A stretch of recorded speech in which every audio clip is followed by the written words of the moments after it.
So today we have a representative from Central Asia, Kazakhstan. Sultan, what's your opinion on climate change and did it affect your community? I think my papa is affected a lot this year, especially if you've heard from the news. There was strong dry season in the southwest Kazakhstan. Relatives flew to nearby city, and you know what? They got poisoned from that affected coronavirus human.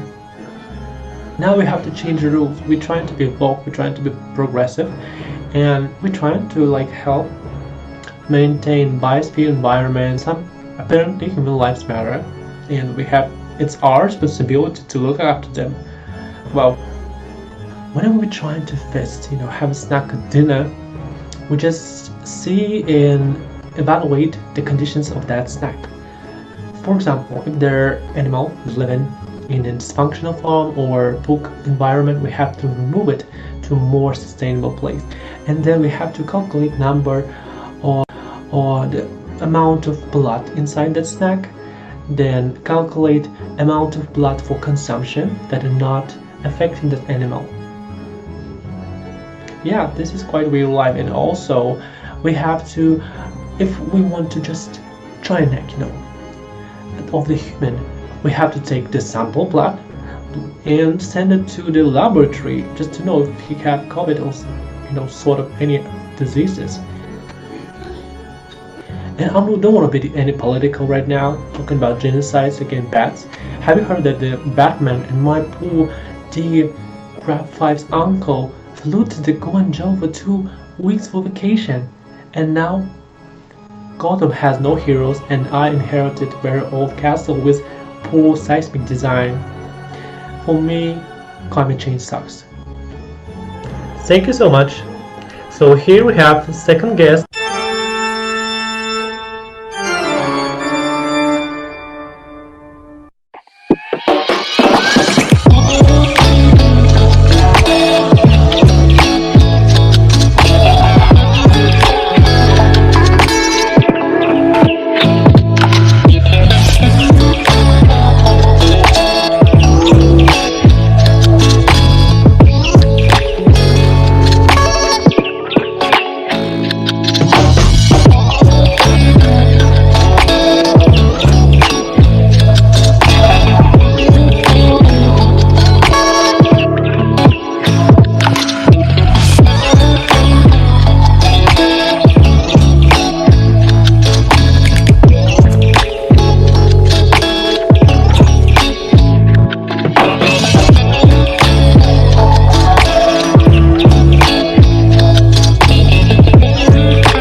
Hello, good afternoon, everyone. Welcome to the webinar.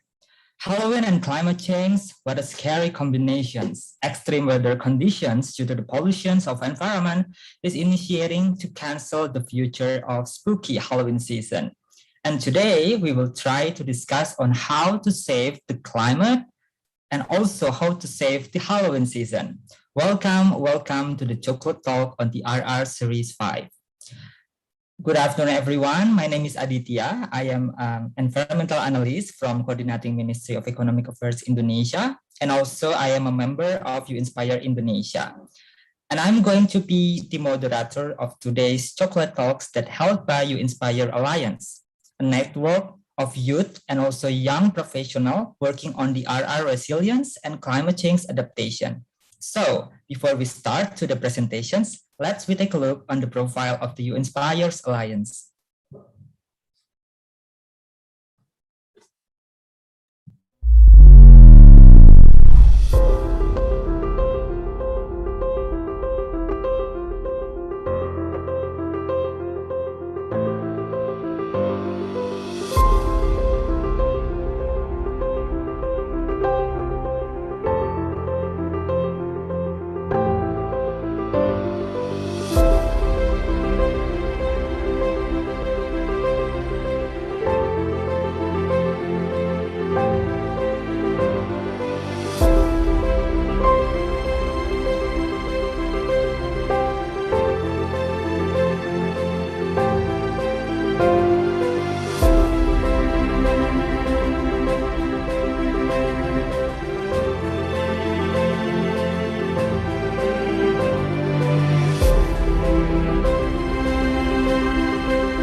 U-Inspire Alliance is a network of youth and young professionals working in science, engineering, technology and innovation. U-Inspire Alliance provides the platform for youth and young professionals to connect, engage, and learn from other youth and experts in the region. We are not only at the international conferences or at the laboratories. U-Inspire is working together with the local community in the field. To participate in decision making, demonstrating their ability for advocacy, communication and consultation, as well as leveraging advanced technology. We strongly believe that inclusivity is the integral factor of DRR. Hence, all our work and projects are people-centric and from the communities on the ground. We are committed to supporting youth leadership. We are happy to work with the U-Inspire Alliance. U-Inspire Alliance bridges the gap between professionals and young specialists and make it possible to exchange knowledge and experience between Asian countries to make them more resilient. We work with youth and the young professionals from the academe and the industry sectors to build back better in a post-pandemic world. U-Inspire has connected us and bring us together to contribute for disaster risk reduction and climate change by utilizing science, engineering, technology, and innovation.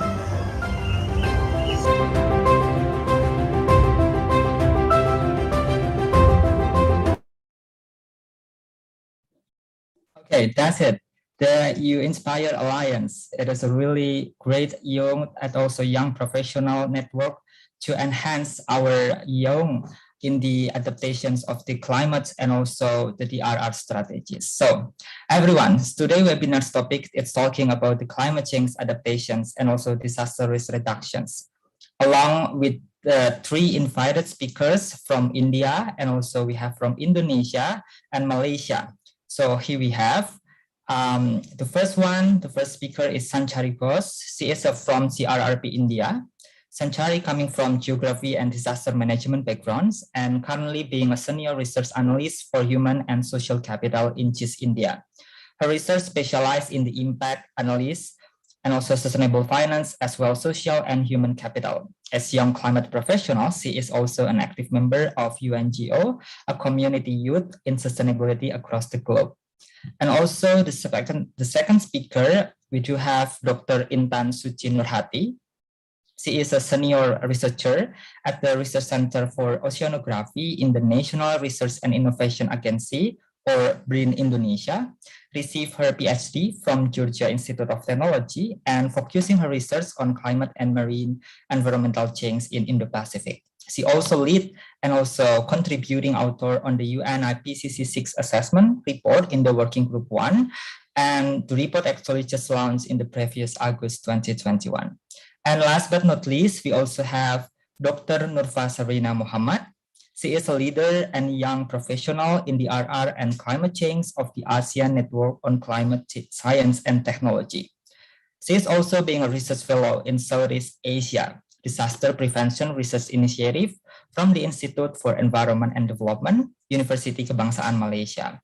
Her research focusing more on the use of geospatial technology to facilitate knowledge-based decision-making for land use planning and also the DRR strategy. So that is our speaker for today's discussions. But before we begin, let me give some instruction for the participant in the Zoom. The first one, please turn off your microphone to ensure the discussion going well. And we will start with the presentations and following up with the Q&A sessions in the last. So that's why kindly please leave your questions or any comments related to the topic in the chat box. And also, if you have interested in getting certificate of participations, we will leave links, so please fill the questions in the form. And don't forget to grab chocolate bar, have a drink or coffee or anything that can create such a beautiful chocolate atmosphere around you to lie back and enjoy our webinar. So let's get started to the first speaker. For many people, carving a face into pumpkins is an October tradition during the Halloweens, but it could be creating a nightmare actually for the environment if you know this kind of issue. Every year, based on the publication by WeForum, 10 million pumpkins are grown in the UK. Of those, 95% are used at the Halloween event and then been just thrown away, creating an 8,000 ton of food waste. It is not just actually a food waste, That has been the concern of scientists, but also according to the US Department of Energy, pumpkins that end up in the landfill will decompose and eventually emit methane, one of the greenhouse gases with more than 20 times warming effect than carbon dioxide. This number cannot tell the real situation, since reporting also a big issue in many industry. Owners of many factories and plants are trying to hide real number of waste they produce. So because of that, transparent green reporting is really, really important. Now, I'd like to invite Sanchari Ghosh to our floor with presentation of SFDR, or Sustainable Financial Disclosure Regulation. So for Sanchari, the floor is yours. Thank you, Aditya, for the beautiful introduction. Today, I'll be speaking on sustainable financial disclosures.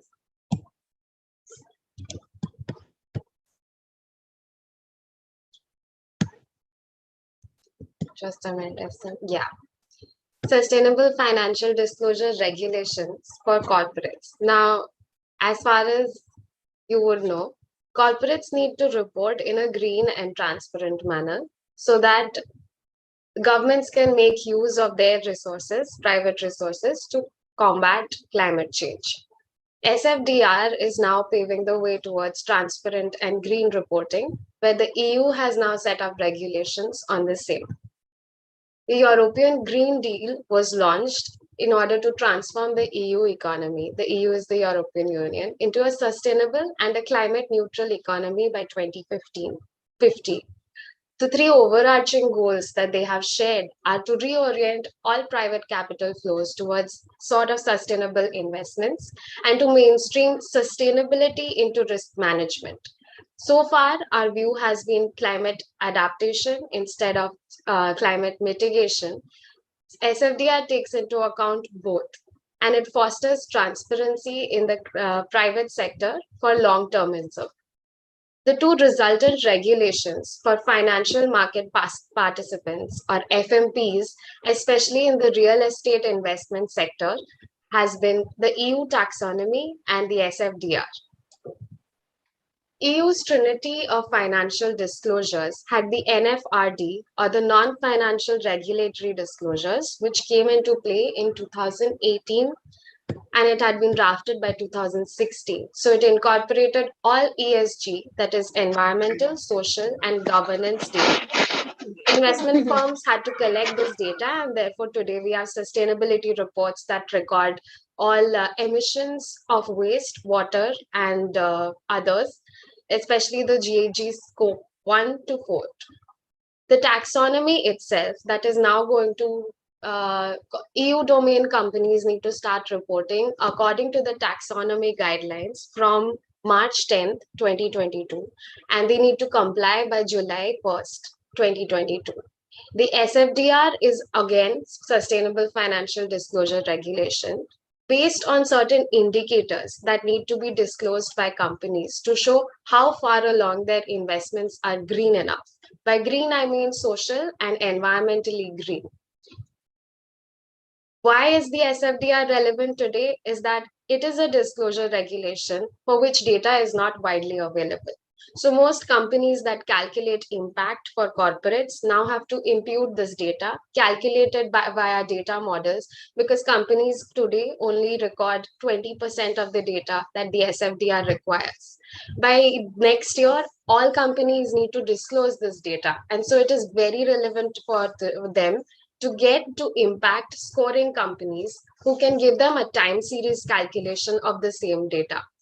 Right now, the SFDR distinguishes funds and investment portfolios on the basis of how green they are. The SFDR relies on the EU taxonomy itself to define the activities which can be classified as green. Mining is not green, transportation is not green, and similarly for other sectors. For all companies that operate in the EU domain, it would not matter if you just have your headquarters in the EU. Even if you operate anywhere in the EU, you would have to disclose these numbers. SFDR is now setting a precedent for accountability and taking responsibility in sustainable reporting. No longer can you greenwash your report. You need to deliver and disclose relevant data. The taxonomy's objectives are the following: climate change mitigation, now more than ever; climate change adaptation. Corporates seem to have a lot of data on adaptation, but mitigation is a side that everybody now has to build upon. Sustainable use and protection of water and marine resources; circular economy, cradle to grave or cradle to cradle; pollution prevention and control; and protection of healthy ecosystems.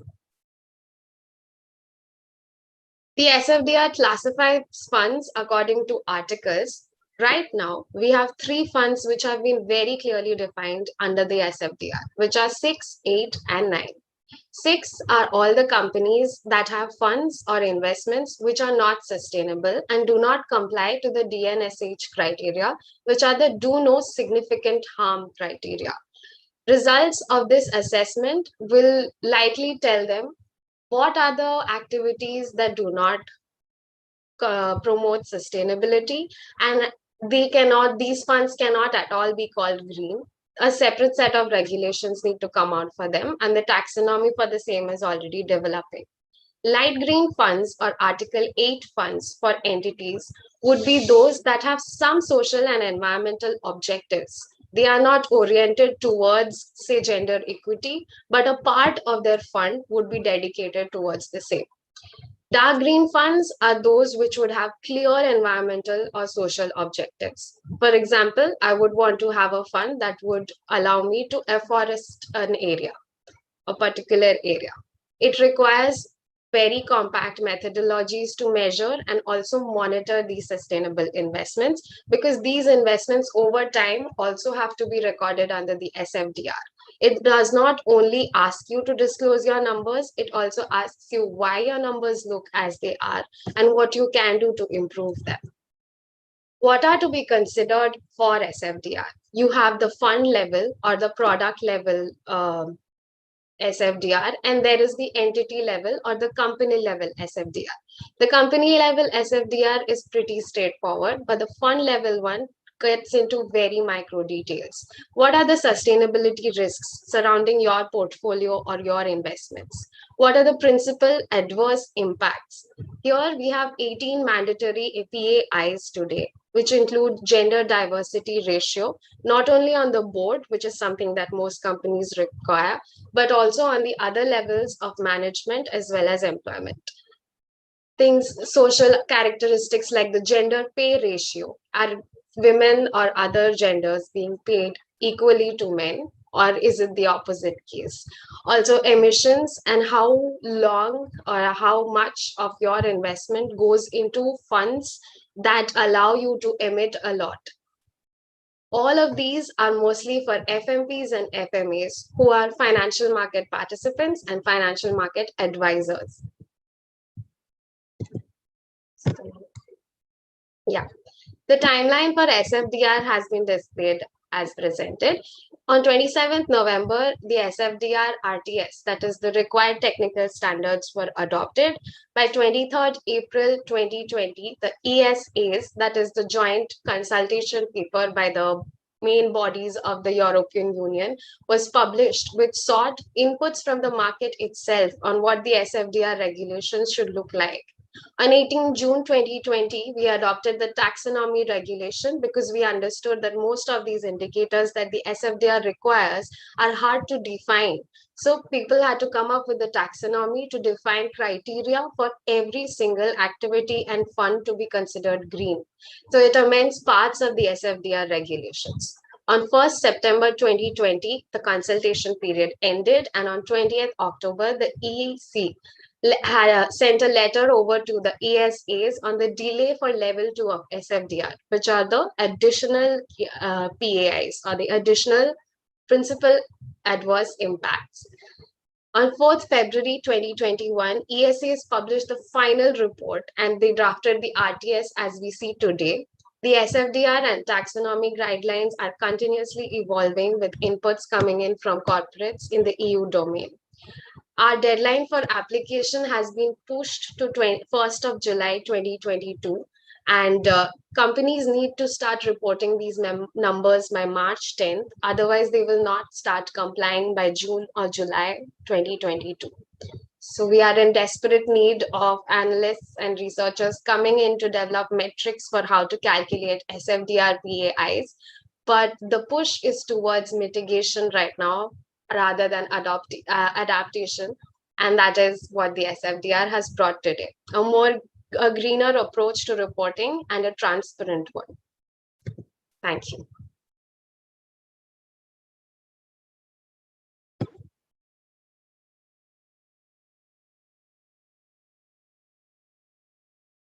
I'm sorry, Aditya, I think you're on mute.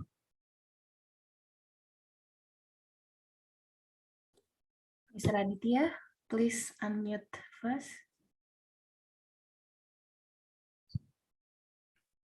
You still muted? Yeah, thank you. Okay. Thank you very much, Sanchari, for your really great presentations about SFDR. And I just sum up a little bit from your presentation, like there is a taxonomy actually between the trinity of financial disclosure, which divided into gray and also light green, also dark green, and that is really specific actually. And I think it is really important to implement the SFDR in a lot of countries to make sure the transparency of the industry and also a lot of economic activity going well and in line with the sustainability. So thank you so much, Sanchari. Okay, everyone, if you have a questions, you can just put the questions into the chat box and we will review and then we will discussing the question later.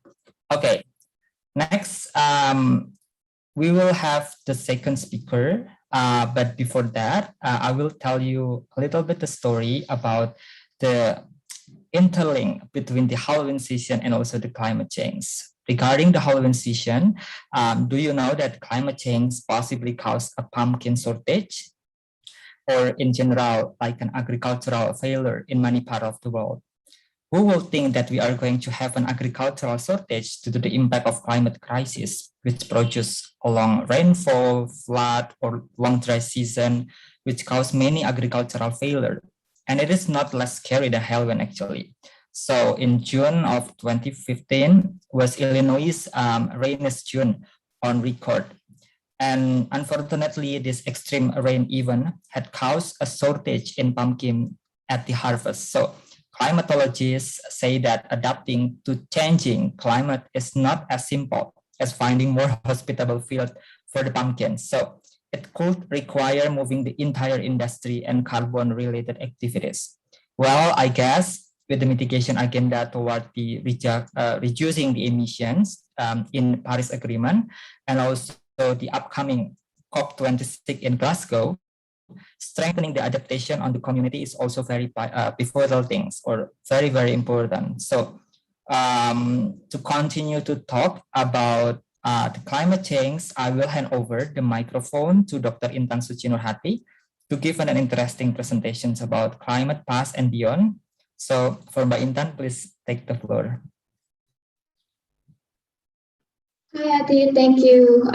Thank you, everyone. Good morning, afternoon, evening, wherever you are, because UInspire is very widespread.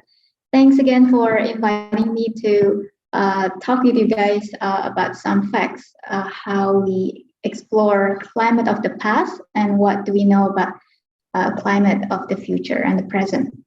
All right, let me do my screen sharing. There you go. Yes, my name is Intan. I work at the Research Center for Oceanography. So I'm the shark today at BRIN, which is the National Research and Innovation Agencies. All right, so let me jump straight to what is paleoclimatology, which is the field that I do for my research, and it's an integral part of our climate science understanding. So simply, paleoclimatology is the study of climate of the past. The reason being, not so much that we interested so much in what had happened, but we really are interested in the future, right? Everybody are interested in the future. But to be able to predict the future more accurately, we need to train our models with observational data. So we need a long climate data to be able to predict future much better. But the issue is in the climate science community is often we do not have long enough data in some places in this part of the globe. As we know that a lot of the climate data that we get today, for example, is from satellite, because satellite see our globe as a whole, so we get a lot of climate information. But we also have to remember that satellite only exists since 1980s. But to be able to understand climate better, we need longer data than just from 1980s. So in a lot of places, we do not have those climate data. Caveman didn't do it. Caveman didn't measure temperature in the past or how was rainfall in the past. But fortunately, we could ask this climate information from the natures. So we could ask a tree ring, we can ask corals, we can look at sediments, we can look at speleothems, which is the stalagmite in cave, as well as we can ask ice core what have happened in the past, because they have the ability to feel the climate in the past and store that message. So if we look at those archives, we can extract a lot of information about our climate, and this is in fact a very important information that we communicate, synergize with climate scientists who look at modern data as well as climate modelers. So the bottom chart is just a figure of our climate from the past to the present. So like I said, during the Anthropocene, during the modern time, we have those a lot of instruments that we use to get temperature data, rainfall data, and so on. But for the past, we use this wealth of natural archive to extract data. So my favorite natural archive is coral because it gives us window to the past ocean and climate conditions, because coral reefs live in the bottom ocean. And also give us continuous record and very high resolution data. What I mean is very high is that the paleoclimate data that I get from corals, that we all get from corals, basically are monthly resolution. So because those data are monthly resolution, we could do that. It's almost like we have instrumental data going back to the past. And if the coral reefs were well protected and they were living for 100 years or so, they could give us climate data over the past centuries, easily decades ago. So this is what I do for my research. I drill coral. I'll show you the video. And I would bring those samples to hospitals, and I could see this annual ring, just like tree ring. And then I could apply a lot of lab work to extract a lot of climate information. So this is just the process in the field. So we would look for large sort of like dome-shaped corals, because those are very old corals, could be 100 years or so. And voila, that will be our history book of the oceans and climate. Now, there's so much we can extract from corals. On one hand, we could get information on sea surface temperature, on salinity. Salinity is very important because it reflects rainfall changes. We can also reconstruct pH, ocean acidity, because as we know, one of the impacts of climate change is that our oceans are becoming more acidic. And we can also extract a lot of pollution information, so sedimentations, heavy metals, those are doable by corals. So on one hand, on the left side, is basically we use corals to extract climate and environmental data. But let's also think about corals themselves. So on the right side is that basically we could also get a lot of information about how the corals have been doing in light of all this climate and environmental change. So yes, we are using them, but we also can ask, hey coral, how you been doing with all of this climate change? And of course, all this information could be extracted using different methods. Some methods are more difficult than other methods. So this is just an illustration. How well do corals capture climate variables? So this graph is showing you sea surface temperature or suhu permukaan laut in Indonesians that we extract from satellite. And I said before, satellite only existed since 1982-ish. So we could get that data. But then I will apply my coral data, which is coral strontium calcium. And as you can see, changes in coral strontium to calcium, which is a proxy for sea surface temperature, are doing very good job. So the black lines is sea surface temperature from satellite, and the red line is sea surface temperature reconstructed using corals. They're very similar, and with this principle, we could go back further to the past. If the corals were living for 100 years, we can get sea surface temperature reconstructed data or information for 100 years beyond the time of the satellite era. Now, so that's basically the principles behind paleoclimatology, and that's why it's a very important information in the climate community. And in every assessment report of IPCC, you would see this paleoclimate data being an integral part of our understanding. So recently, as Adit has mentioned, in August, it was delayed. It was supposed to be April, but because of COVID, we had to delay the release. But the IPCC's sixth assessment report for the physical science basis was released in August, and we are waiting for the next report, which is the mitigations and the adaptation side, which will be coming next year. Now, I want to just go through some stuff when you read this IPCC report. So IPCC report is very long. It's very long and it's very technical. So that's why IPCC always have the summary for policymakers, which is also very long. But we need also to inform you, there are different ways we're doing this time for the working group 1. So before, when you want to look at ocean chapter is in one chapter, for example.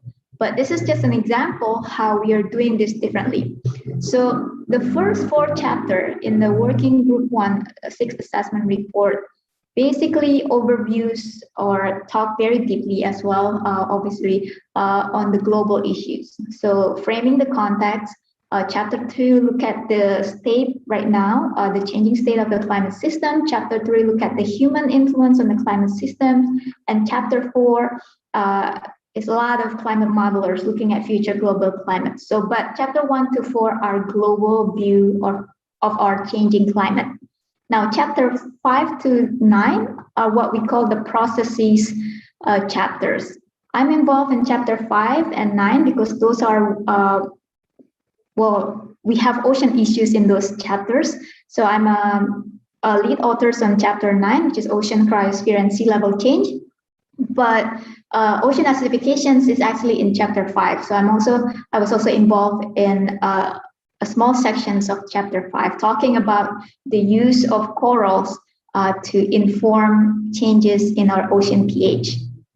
But more interesting probably to a lot of policymakers is really what's happening in our backyard, right? So chapter 10 to 12 are actually talk about regional stuff, regional issues. So if you're really interested in a specific region, you could go straight to those chapters. what's also interesting this time is we have Atlas. Atlas is another whole chapter where you can explore the data that are being presented. So this is just an illustration for example, the issue of ocean, isu laut, in this report are basically in different chapters. So ocean acidification, the oxygenations are in chapter 5, temperature changes, ocean circulation, marine heat waves, sea level rise are in chapter 9, and extremes are in chapter 12, for example. Now, some basic key principles or messages from this assessment report, and we no longer can deny that human influence has warmed the planet at a rate that is unprecedented at least in the last 2,000 years. We have climate data that goes 700,000 years because we have those paleoclimate data. But at least the last 2,000 years, is very, very distinct. So from the left figure, you can see it's almost like what we call hockey stick, because the temperature suddenly just rise up so quickly. It's very unprecedented in our lifetime and also in what we've seen in the lifetime of our Earth. And this hockey stick cannot be explained solely by natural variability. So the forcing that caused this hockey stick comes from natural or anthropogenic forcing. Now, different places will feel different climate change or are already experiencing different climate change. For example, in terms of extreme. So these figures, let's look at the red one. This is basically the globe. So you can see Africa is right here and SEA is Southeast Asia. So basically in Southeast Asia is a high confidence that the hot extremes are increasing. But in terms of rainfall, we are experiencing and will be experiencing more rainfall in the future. So Southeast Asia is green in this bottom figures. So hotter and wetter. So here are just regional fact sheets from Asia. So temperatures definitely increasing. So we are experiencing more heat extreme. Marine heat wave, so these are heat waves that happens on the oceans, also will continue to increase. Weather seasons are not so applicable to Southeast Asia, but definitely precipitation data are very much we're interested and it's projected to increase. What else? Sea level rise. Sea level around Asia also is projected to increase faster than global average. So this is the projection. Which one are we going to choose? 1.5 degree increase of global warming, 2 degree or 4 degree. These are the projections in terms of mean temperature, precipitations, and maximum temperature in Asia. Now, of course, given this scientific knowledge, the decisions is in our hands. Which future are we going to choose?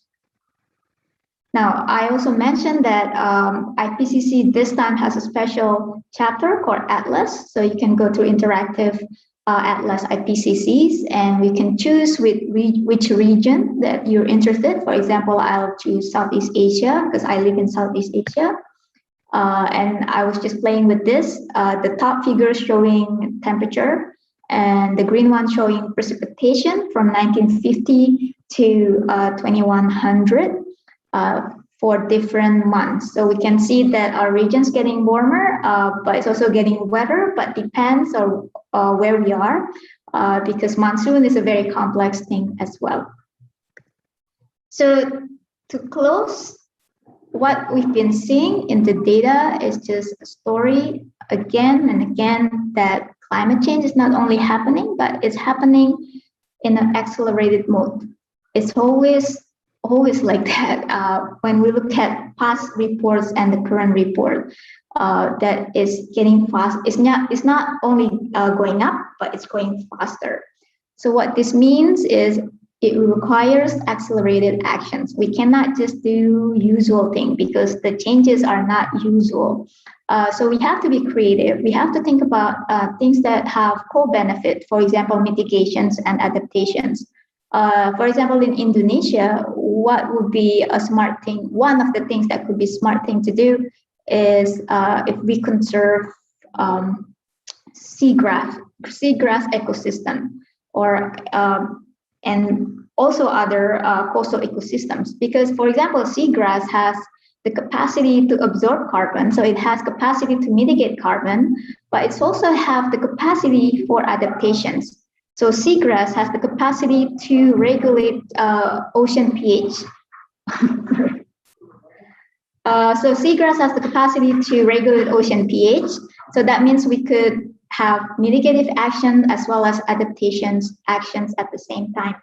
And we also have to think more integratively in terms of what we can reduce that are happening right now that could also help climate change. For example, sometimes people don't see the connection between climate change and plastic in the ocean.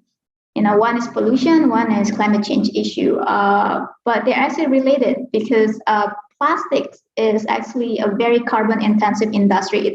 It takes a lot of energy to make plastics, and it takes also a lot of energy to recycle plastic. So this kind of issue that often we think they belong to different boxes are well connected. So let's think actions that have co-benefit. In Indonesia, we have this saying, sekali dayung dua pulau terlampaui. You know, with one row, you can pass 2 or 3 islands. Let's be creative on that side. Okay, that's all from me. Thank you for the time. Thank you.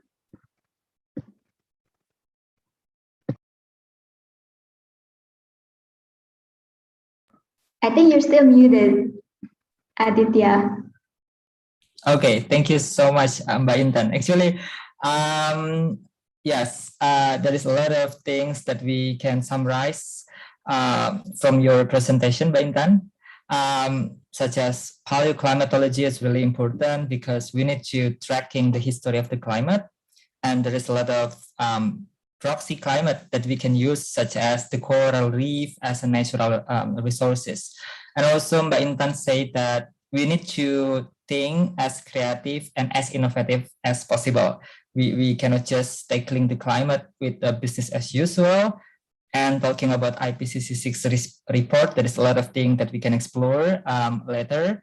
And actually, I think it's yesterday or 2 days yesterday, I just also finding a lot of information by tracking the data from the IPCC Atlas. It is really interactive and really fun to be explored.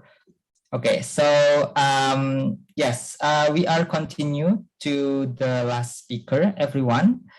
But before we continue to the next sessions, I'm going to tell you the story of Sophia, 13-year-old girl from the Ontario, Canada.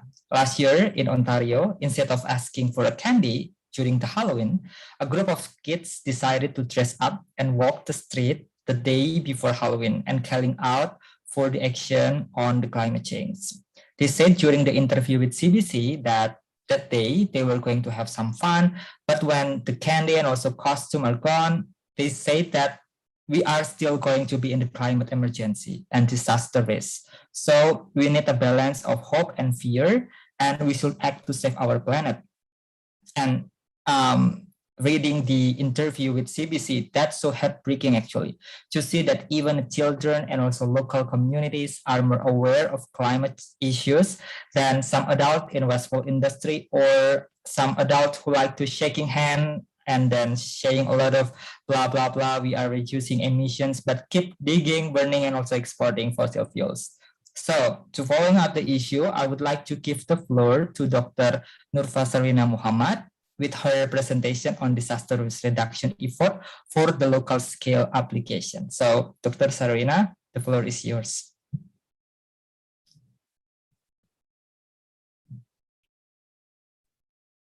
Thank you very much, Aditya. Good afternoon, evening, and morning, colleagues and friends, depending on wherever you are right now. First of all, I would like to thank the organizer for the opportunity to present the work that we have been carried out in related to climate change adaptation and disaster risk reduction. I will begin my presentation with a little bit of background where our focus in the absence of exposure element data beside the physical hazards that have been experiencing by Kuala Lumpur, the capital city of Malaysia.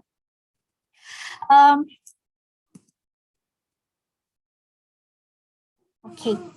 The Sendai Framework for Disaster Risk Reduction, or SFDRR, has given additional impetus for global databases as a mean to monitor disaster loss and damage. And the usage of disaster databases has become a trend actually in disaster research, where it provides a unique opportunity for integrative data analysis and geospatial visualization. And majority of the global database on disaster collect information, loss and damage. The loss and damage data provided by global databases are actually historical and retrospective in nature. The accessibility of disaster databases actually differs based on the purpose of its establishment. It can range based on the open access or limited to certain access or restricted. And developing countries are also have been increasingly promoting the initiative of open data initiative, combined with crowdsourced information with a strong focus on transparency, accountability, and citizen participation. But there are several challenges associated with the open access data, where this include the open access data may be unstructured, may come from unstructured data sources, missing key data and information that have caused lack of confidence of using it, and it will lead to the underutilization of open access data. So basically the term of exposure element that I've been mentioned just now is globally defined as the situation where people, infrastructure, housing, production, capacity, and other intangible, tangible human assets are located in hazard-prone areas. So based on this figure, it tells us that exposure is connected to vulnerability and hazards in risk modeling. So the term exposure element that we have been heard, the exposed element is actually limited in peer-reviewed literature when we conduct the work. The term element at risk is more common actually. In many cases, element at risk refer to critical infrastructure. And in this paper, all element at risk actually we refer to as exposure elements and exposed element. So the extent of data on exposure element in global databases have not been examined in detail. The nature of the available information, including its availability across scale and system, is largely unknown. So therefore, this is basically the objective of our presentation today. We want to review the coverage of the information on exposure element in line with the SFDRR and the Sendai Framework Monitor to provide an overview of the availability of this data for local scale application. And it will review the availability of such information within the national system, illustrate its uses in facilitating informed decision making through a case study in this presentation, Kuala Lumpur. So the method conducted for this work consists of content analysis and spatial analysis. I won't go through it because I won't go through further. You can just read it from the slide. But basically, we done content analysis to understand the coverage of exposure element data in disaster database. Then the information on exposure was obtained from open access international and national database that was previously evaluating using the content analysis to identify the indicators that we could use to develop the exposure inventory for Kuala Lumpur. So it was then translated into a form of map and the distribution of exposure element in the city. And then this work used the information on a recent flooded vicinity from the serious event that occurred in Kuala Lumpur in last September 2020 to compare the usage of the gathered of exposure element data in for the Kuala Lumpur inventory. So what you see right now on your screen is the coverage of information on exposure element in the selected journals, articles that provide insight on the state of science in supporting progress in disaster risk reduction effort as expired by SFDRR. So the papers basically only cover 10 indicators that represent 4 of the 5 major category of exposure element mentioned in target D of the SFDRR as per shown in table 1. So the major category of educational infrastructure is not well researched in the scientific domain. So the data related to the major category of basic infrastructure is also not well covered within the disaster related scientific literature. So the content analysis of scientific literature indexed by the Web of Science and Scopus and Internet revealed that total about 26 databases that provide information on disasters and related elements as per illustrated in this table. So none of these 26 databases that we found provide information that could be used for the case study of Kuala Lumpur. So this study conducted in Kuala Lumpur as the city has been experiencing a major flood and water ponding. So there are two situations here, major flood, flash flood or water ponding. That's what it called by the local authority of Kuala Lumpur. So through this work, a Kuala Lumpur exposure element has been developed based on the open source data per se. So you can see the information, the development of the Kuala Lumpur inventory based the open source data is in table 3 at the right side of the presentation. So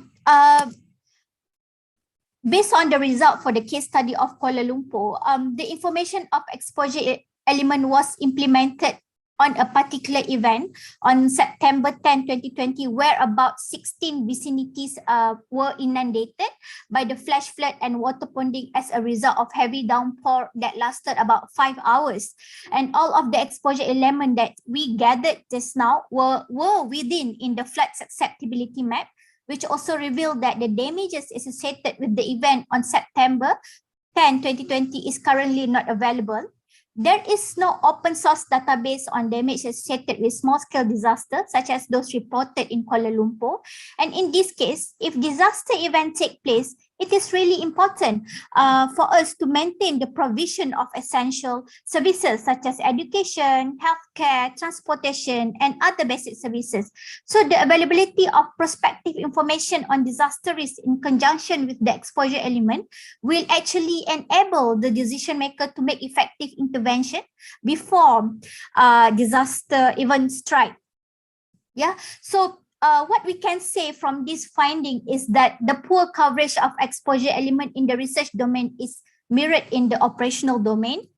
The detailed exposure analysis is only possible if explicit geographical data is available on exposure element, complemented by well-established hazard zones. And it is anticipated that open access data that leverage effectively with crowdsourced information will significantly facilitate decision-making processes. And the case study of KL that I've shown just now has actually proved that data could be gathered from multiple open access and it could be partially attributed where necessary. And a prospective approach is critical at the local level. So drawing from this finding, a quick search for similar open source databases on exposure element using keywords in English reveals that similar information actually exists in Southeast Asia. A quick share with you guys, this table illustrates the exposure exposure element information gathered for Southeast Asia. We just done a quick and dirty work to just find out whether such information is available or not within the Southeast Asia. So based on this, we found that information on hospitals is widely available in the region, while data on schools are available in all countries except Myanmar and Vietnam. The highest number of open source database on basic services, social and economic aspect is available for Singapore, presumably because English is the national language. Countries such as the Philippines, Brunei, Cambodia, and Thailand have several databases on exposure element, while Indonesia, Laos, Myanmar, and Vietnam has the least. So for the information, you can just go to the link that I shared in the PowerPoint. So what we do with that kind of information that I shared just now, what do we do with the exposure element inventory of Kuala Lumpur? So this exposure element information is actually useful for Kuala Lumpur local authority. It is now exists in a multi-hazard platform where you can see at the right side of the picture. This is a multi-hazard platform of Kuala Lumpur, which we developed it from our previous Newton Unku Oma Fund project, led by Professor Joy Jacqueline Pereira of CRRP-UKM and also Professor Lloyd Julian Han of University of Cambridge, together with their 10 Malaysia and UK consortium. So as a conclusion for my presentation, exposure elements are not well covered in the research domain as reflected in the scientific literature that I presented just now. So there is no indicator for the category of educational infrastructure where the coverage is poor for data on basic infrastructure, socio-economic and economic aspect. So the case study of Kuala Lumpur can be easily replicated in other major cities, and the availability of open access local information would support the efforts to build the resilience of community that do not have access to information on hazards and not aware of the emerging impacts to the exposure element that may depend that they may depend on. So I think this is basically the pictures. We provided training to the local authority as well, despite of the multi-hazard platform Kuala Lumpur that I shared. So I think that's pretty much from me. Thank you very much. Back to you, Aditya. Okay, thank you very much, Dr. Nurfashareena, for your really insightful presentations about local strategy on DRR risk reductions. And you say a lot of things about the exposure element in DRR. And actually, in the beginning, you said there's some kind of methodology that we could use, like SFDR method, SFM, and also based on the journal. And even Kuala Lumpur also adopt their own way to tackling and also to research on the exposure element. But then maybe we can discuss later about the challenge on the way to assessing the element of the exposure, such as vary between geographical region, and also there is a poor coverage of the really complex element on it. So yeah, that's it. Maybe after this we can discuss it later, everyone. Okay, actually, thank you so much for all of the speakers. We are really privileged to know your perspective about the DRR, climate change, and also SFDR. And now we are going to open the sessions for discussions. And if some of you willing to ask the question for the speaker, kindly just put the questions to the chat box and we will discuss your question later. Okay, next for the upcoming maybe several minutes, we will read the question first. Maybe in here I will read the questions first from Ray Paul Kanji. I think the question is already in the chat box. Ray Paul Kanji, he is asking about the SFDR first for Sanchari, maybe after this. Okay, there is a question about was SFDR and also SFDRR done intentionally, and what is bearing on India? So, Ripal, I don't think it was done intentionally, but might be. There is no formal statement on the same. But SFDRR does integrate with SFDR only through the taxonomy. So when the taxonomy defines mitigation and adaptation, it is on the basis of all DRR practices. And the same is being developed by financial market advisors. Now they are hiring DRR professionals to define these, and the indicators are yet to be finalized for the same. I think I just, yeah. What is it bearing on India? SEBI has released its own guidelines for business responsibility and sustainable reporting, that is BRSR.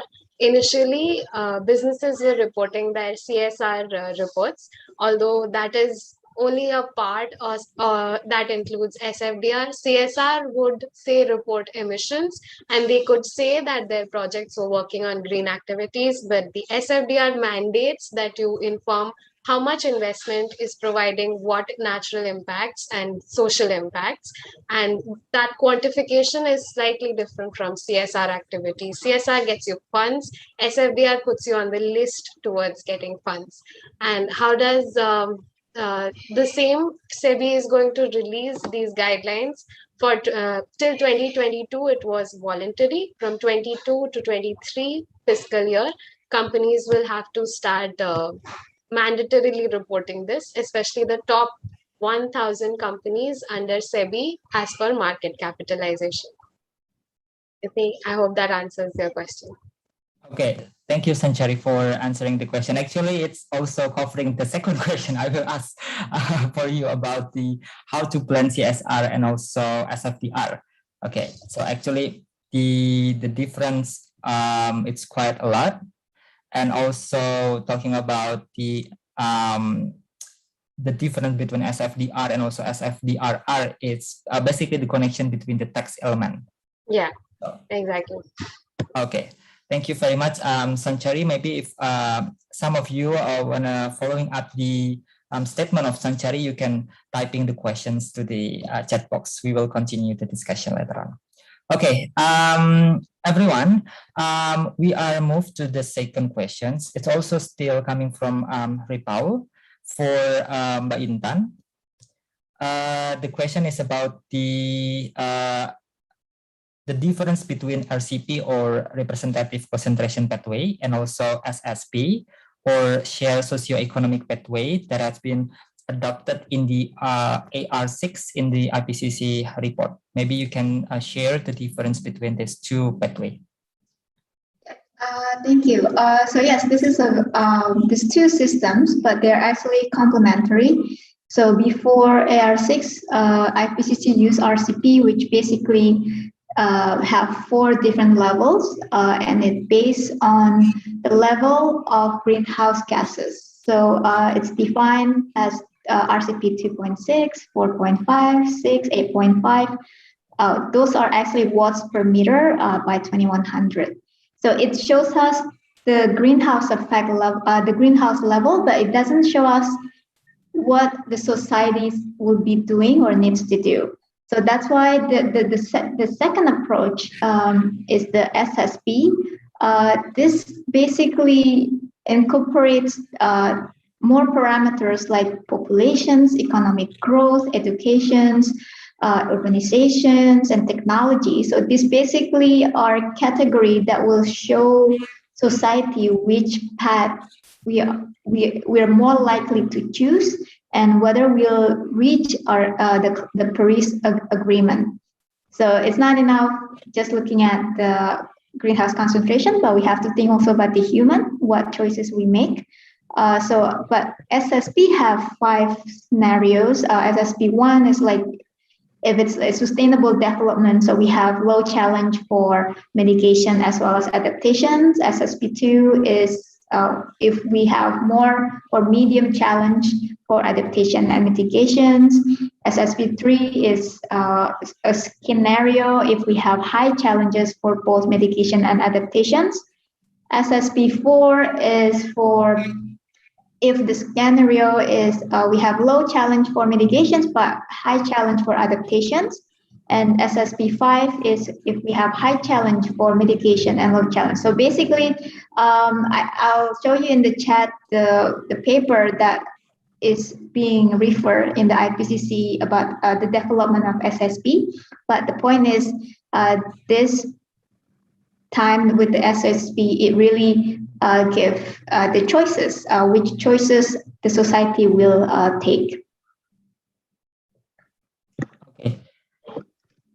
Thank you so much, Mbak Intan, for explaining us. Actually, the key difference it's between in the SSP, there is a socio-economic approach that actually cannot be found in the RCP methodology. Okay, thank you so much. I think it's clear enough to explaining us about the difference.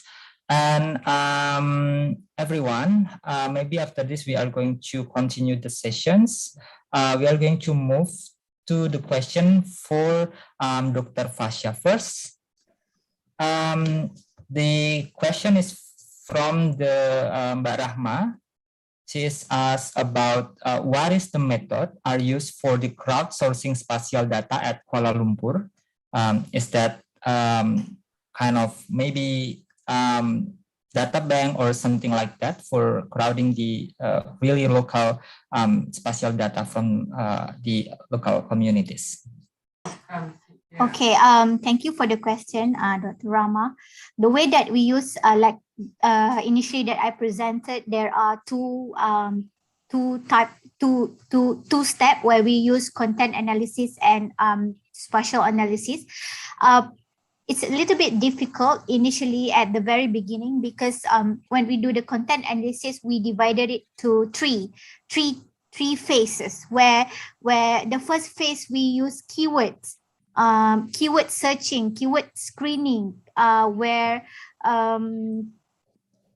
the type of keyword that we use, for example, like disaster database, disaster system, exposure, critical element, and flood database. So at the first phase of the Kuala Lumpur inventory development, we targeted Web of Science and Scopus platform only for within a time frame of 2010 until 2020.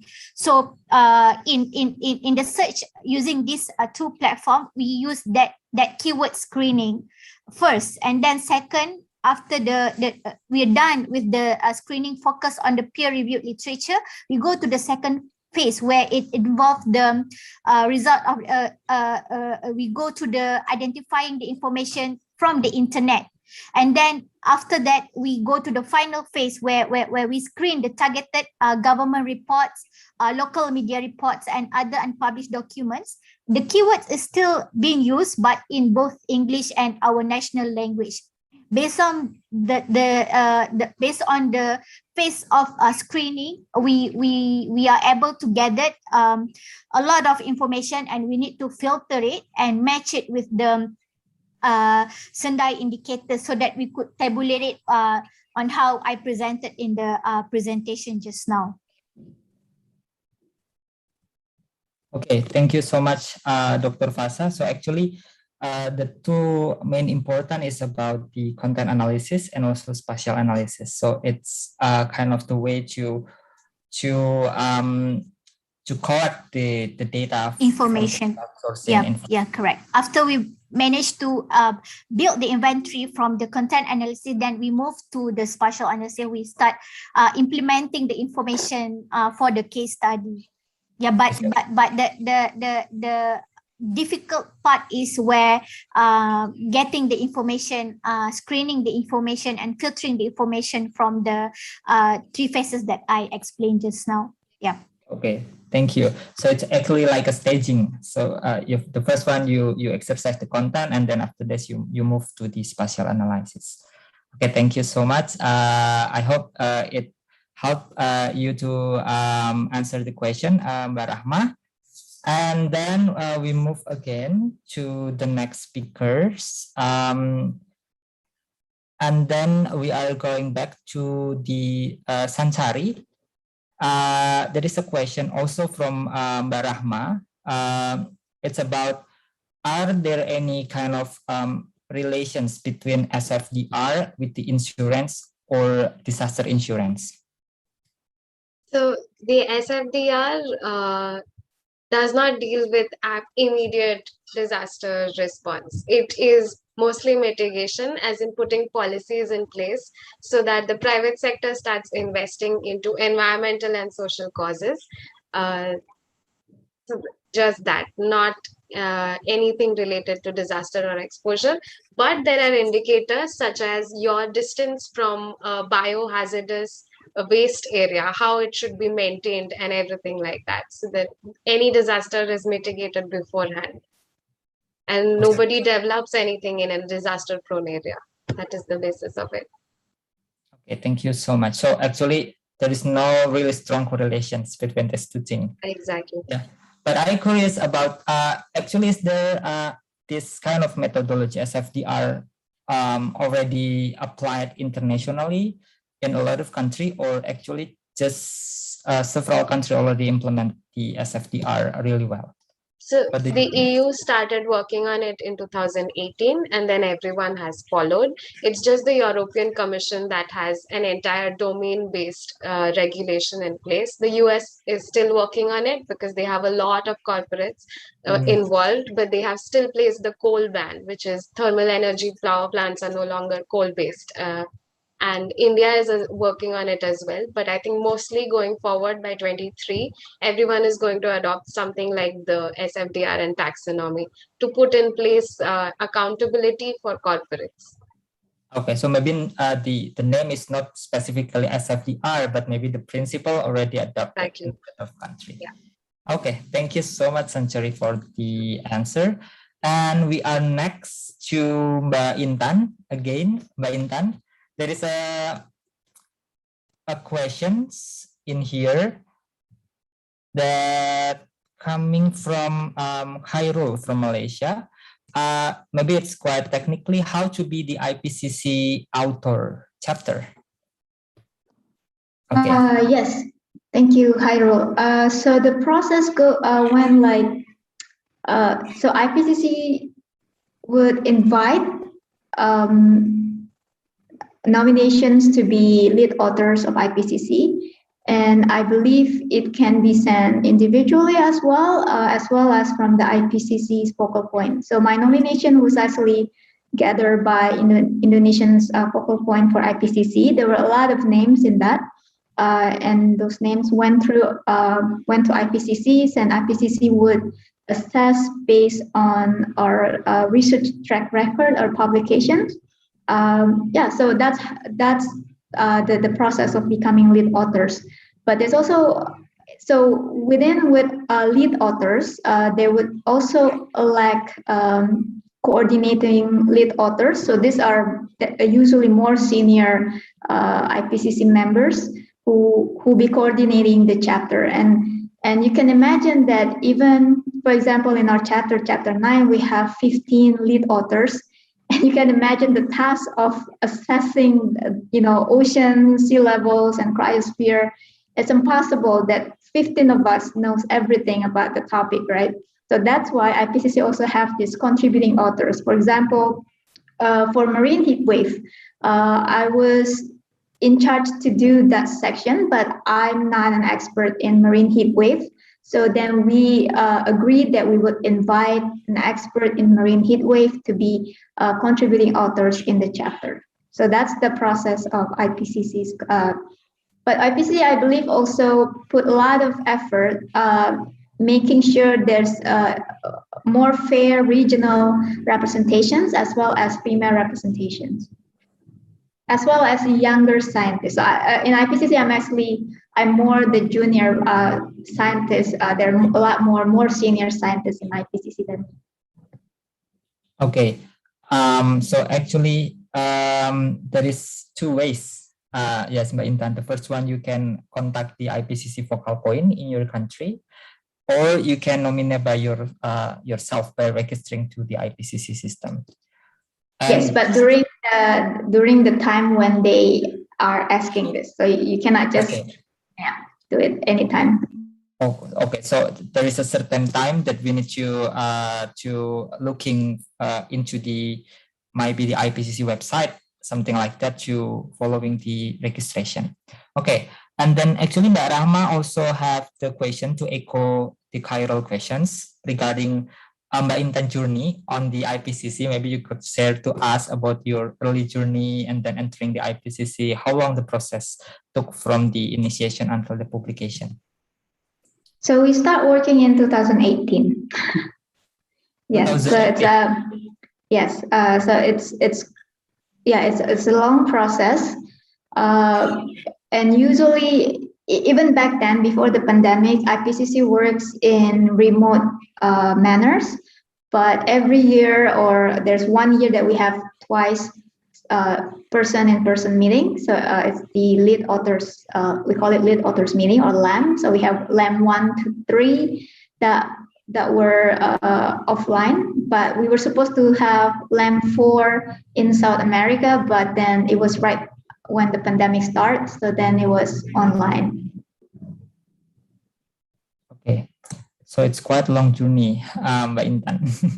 So is there any kind of planning to writing a report on maybe the next IPCC report, 7 IPCC report?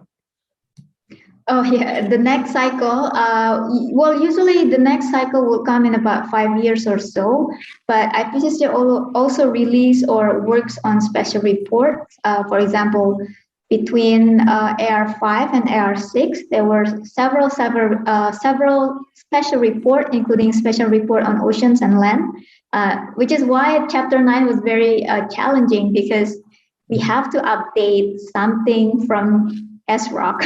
SROC was released in 2019. So you have to update just having that 2 years window. Yeah, so that was the biggest challenge of Chapter 9. Okay. Okay, thank you, Mbak Intan, for sharing to us about the IPCC process and a lot of complex things behind it. Okay. Yes, everyone, we are going to move to the next speaker, Dr. Fasa. There is a questions from Khairul about the IMHP study. IMHP study could be replicated or could be expanded in other city at Southeast Asia. Is that kind of things possible to do to expand IMHP study? I think yes, because the MHP study, multi-hazard platform Kuala Lumpur, it's a unique, it's a unique forecasting system for cities that we developed for Kuala Lumpur. It started with downscaling the climate parameters such as precipitation, temperature, wind speed to provide 3 days forecast by the Met Malaysia. And then this information is then used to model hazards such as flash flood, landslide, strong winds, air pollution at the street level in the city. And for the first time ever, the geophysical and atmospheric hazards are brought together into this multi-hazard platform to manage and communicating risks in a changing climate.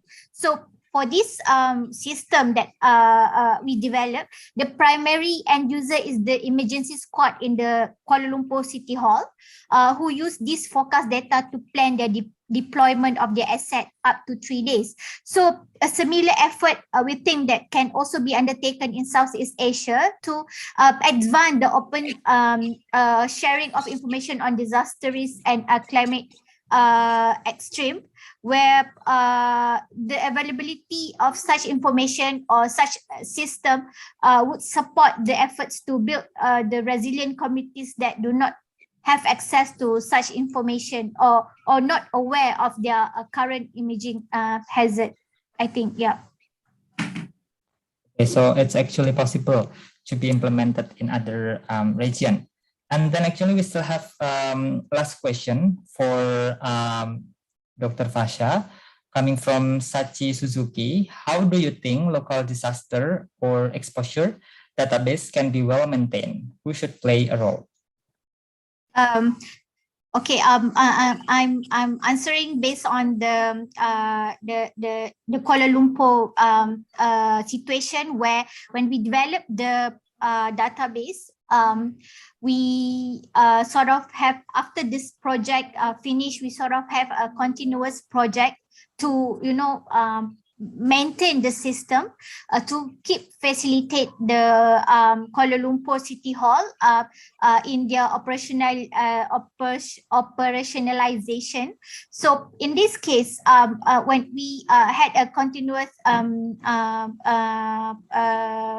sort of agreement or project, we able to maintain the database. But I think for if it were to be replicated to other major city in the region, the role, the local authority could play a role to maintain the inventory or exposure element database, and more practical innovation can be actually achieved by we incorporating the crowdsourced information. So because the idea of we develop this is to promote the open access information. So if the original data is like restricted, we are unable to share the information, especially to public.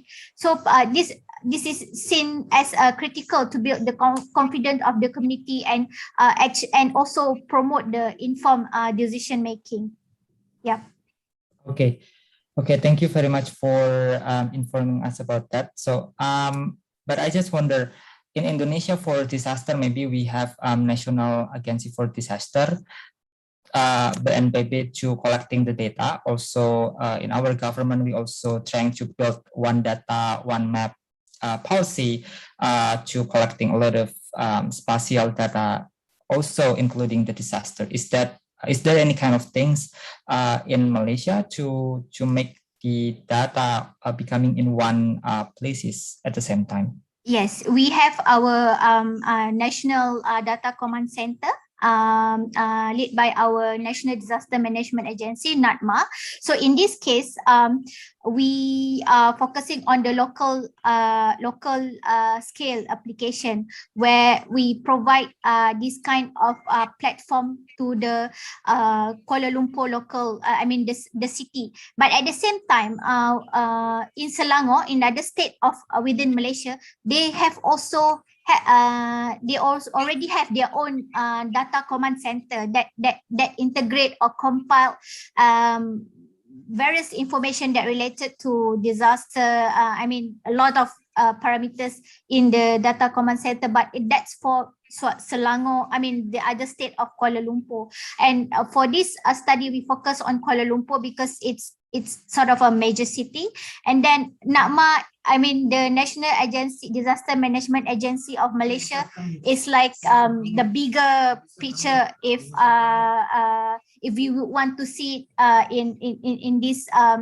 in this study. So we have NADMA in our committee during this project being conducted, where the information we gathered also not just come from the local authority or open access data. We also, had a review session, had a meeting together with a lot of other agency when this project was conducted. But it's already 2 years ago, I think. So now we are in the phase of we are in the operationalization phase, where we want to maintain the system, and we'll be able to facilitate the Kuala Lumpur local city more, and also possible to be replicated with other major city in the country. Okay, thank you very much, Dr. Fasa, for giving us a lot of information regarding the spatial data and also one data system as well in Malaysia. Okay, for the speakers, I think the question from Sachi Suzuki is our last questions. And for the speakers also, I will ask you to turning on your video. Maybe if you could turning on your video, and after that. And after this, we will move into the sessions of key takeaway. But before that, I will say thank you very much for the speakers and also the participants for the really interesting discussions. Okay, we will hear some key takeaway that will be delivered by Saran Prakash. Please, maybe you could take the floor to sharing about the key takeaway.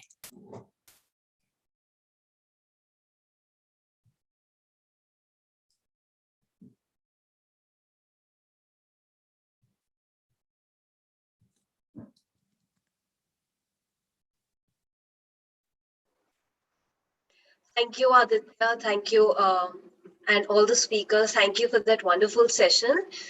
Hi, everyone. I hope that you all had an enriching and fun-filled session in today's Halloween edition of Choco Talk series. And let us take a quick recap of what all we have to take away from today's session. So we began on the relevant concern noted by Aditya that it's not just the food waste that concerns scientists when it comes to pumpkins after the Halloween. According to the US Department of Energy, pumpkins that end up in landfill will decompose and eventually emit methane, a greenhouse gas with more than 20 times the warming effect of the carbon dioxide. So taking from that, there is definitely plenty that we can do with a pumpkin. There are dozens of different recipes, from the famous pumpkin pie popular in the US at the Thanksgiving to soup, bread, curry, and cake and whatnot. So I hope that we can identify several more ways and align our larger goal of DRR, resilience, and climate change adaptation. Then we started our thematic session with Ms. Sanchari Ghosh speaking on Sustainable Financial Disclosure Regulation, SFDR, from tracing how and when it came into existence to the way it became a part of the new wave of European regulations aimed at building a sustainable economy. Ms. Sanchari shared with us the goal of these efforts, which is basically the facilitation of financial support for sustainable activities. Then she further shed light on the EU's trinity of financial disclosures categorized into NFRD or non-financial regulatory disclosure, EU taxonomy, and SFDR, and moving onwards, elaboration on its objectives, relevance, considerations, and timeline. Then why coral can be a fascinating archive is because they provide us with window to the past ocean and climatic conditions, something that Dr. Intan shared with us. Dr. Intan shared with us a few glimpses of her research on how she uses corals in a stepwise manner.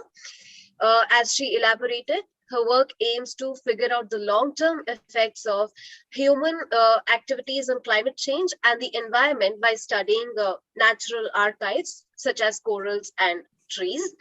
The mission of her scientific approach is to contribute to a global collective effort to build resilient societies with sensible, sustainable development. She also explained how the human imprints have been showing effects on regional climate and environmental changes over the recent centuries. Moving on to the last speaker of the session, Dr. Nurfashareena shed light on optimizing the use of geospatial technology in support systems. She shared with us about her project, which focuses on enhancing the climate-related hazard models and develop prototype multi-hazard platform for managing and communicating risks to enhance disaster resilience, especially in Kuala Lumpur. She also emphasized on the need of more data at the local level. With that, we ended our individual sessions today, and I will again hand over the floor to Aditya. Thank you. Thank you so much, Saran, for reading and also sharing about the takeaways from the speakers to our participants. Okay, everyone, before we will end the sessions, I will inviting Mbak Rahma, Secretary General of UN-Inspired Alliance, to give closing remarks for today, the first Choco Talk. Please, Mbak Rahma, to go into the floor.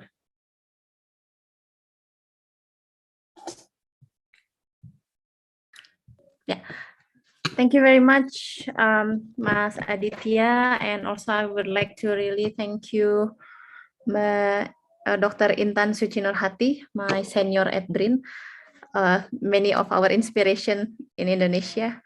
Also to Sanchari Ghosh from India and Dr. Nurfashareena from Malaysia. It is amazing to hear all your thoughts, and I also thank you for all organizers especially Afi, Satbek, Kshitij, and Saran. I couldn't really relate Halloween with DRR and climate change, but I think Satbek, Afi, Kshitij, and Saran has made a wonderful mix up on how it can be all related. And also we hear from the Halloween part, from now is October is International Disaster Day. And then also we hear various perspectives from climate change adaptation, from the understanding the past to the present. It's very impressive to understand that coral we can understand 7,000 years back. So we can really see the trend. And I think from this trend, it really bring a new science, and it's really make us like, wow, it's really happening, showing all the graphic. So it has a very strong basis data. And Dr. Fasha has mentioned about how this climate influence the people. So mostly talking about the exposure data and a geospatial perspective, and also how this all relate with financial. So I think we really have a good mix up, and it's widen our horizon on how we can understand the end-to-end aspect from climate change. And thank you also that today it is all women panelists. So that's why we need a male moderator, because we need the gender balance. Not only we need female, but we also need male in the panel session. So again, I thank you very much for this sharing session. If you want to share the recording, it is in our YouTube channel. And next month, on November the 4th of Saturday, we will have on Tsunami Awareness Day. So it will also share about what youth and young professionals are doing in terms of tsunami awareness. And yeah, please follow our social media too. And really, I hope that this session, I believe that this session will also inspire other youth and young professionals in their respective field to contribute. And I think also there have been many questions on how to start, on how they can also involved in international organization and international reporting. So I hope that all of you can get many inspiration and motivation today to continue your very good work and also to accelerate together the effort in DRR and climate change adaptation. Again, thank you very much. And with this, I close this Choco DRR talk. Have a happy Halloween, and also happy International Disaster Reduction Day. Only together we can do this. Maybe in the end, Mas Adit, we can have another photo session before we close. Thank you very much again, everyone. Thank you, Mbak Rama, for your closing remarks. And everyone, I think this is the time for us to finish our webinar. But before that, I hope you can turning on your camera to taking a group of pictures together, so we can share it also in our social media, and a lot of people will see that we are discussing a really interesting theme today about climate disaster risk reduction, and also the interlink with the whole Halloween sessions today. Okay, maybe I can giving a directions to taking a picture. We're gonna take a picture. Mbak Afi, are you going to take the screen? Yes, sure. I will. Okay, I will sure. capture it all. Okay. Please turn Maybe on your everyone, camera, all participants. you can turn on your camera.